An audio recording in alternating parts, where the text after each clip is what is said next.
Today's pattern is the final of 5 in this winter blue project, and it is a straight up attractor nymph. It doesn't look like anything out there, but it was a really fun one to tie, and I think it looks pretty cool. Now this crazy thing might scare off every trout in the river, or it might not. I really won't know until I get out there and give it a try. And if this nymph ends up being a wintertime dud, I'll put it in my panfish box. You know the summer bluegill will just eat this thing up.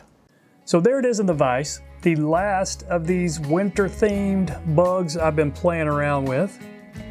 Now I'm tying this one on a klinkhammer hook. It's a size 12, so it's not small, and that's a clear glass bead. And I'm using black thread. I don't think thread color matters. You're not going to see too much of it in the end. But go ahead and catch it in. You can leave it somewhere here in the middle because we're going to go ahead and catch a rib in next. And I'm using a silver wire in a medium. Now I don't know if this is really going to give it any segmentation, so to speak. It might a little bit, but it will make the body a little bit more durable. And you'll want to make sure you catch this off, or you finish wrapping it with this wire kind of on the bottom. And go ahead and put a little bit of a bump right here if you want. I don't want a big one because I want my tail kind of pointing down. And for the tail, just going to be some white goose biots. So I've got 2 of them here, and I'm going to lay them right on top. I've got a little bit of a splay. I don't necessarily want a huge angle to these right here, but a little bit, so you can definitely see that there's 2. And see how I've got it kind of pointing down? That's what I want. I don't really want them sticking up, but if you want them sticking more straight out, you build that thread bump just a little bit bigger. Now I'm going to go ahead and bury these. I could have snipped them, but that's going to be just fine right there. Now I'm going to put a little wax on. And some kind of blue eye stub. This is actually a diamond bright, but it's very similar. And I don't want to put a lot of this, just enough to give the body the color.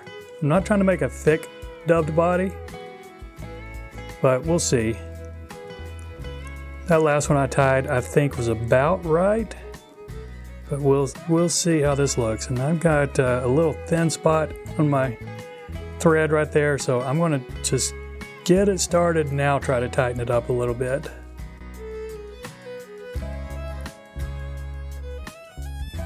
Okay, that's a little fuzzy, but I think it's going to be just fine. Now I'm going to counter wrap this rib.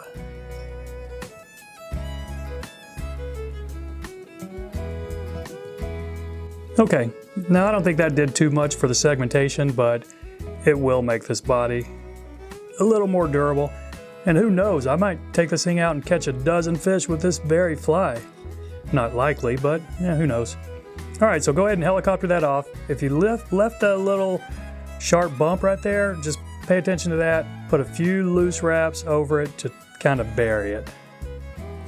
And I do want a little black behind this bead, so I'm going to take an ostrich herl.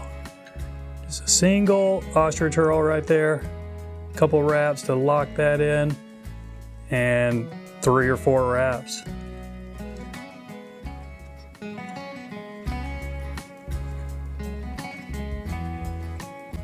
And actually, this is kind of a decent looking fly. I think this might work as is, but since I originally tied it with white biots up top, I'm going to do it again right here.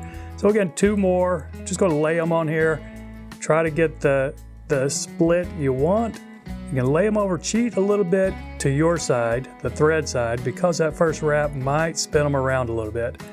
So we'll do 2 wraps. That didn't really spin them, so I'm going to just need to kind of position them before I put the tight wraps down. Okay, that's going to be fine right there. Do a couple of tight wraps right here. And what I do with biots on the wings like this, just push those up and snip them, not necessarily too short. So we got those little stub ends right there. We can kind of use those to help secure this. A few thread wraps over them, and you're going to help lock these biots in. Now a quick whip finish. And if you want head cement, just put a little drop right there on those thread wraps. I usually don't. Just do a 4 or 5 turn whip finish, call it done. So there you go, the 5th and final fly in this blue series of winter bugs. So I appreciate you watching, everybody. Y'all take care, and we'll see you next time.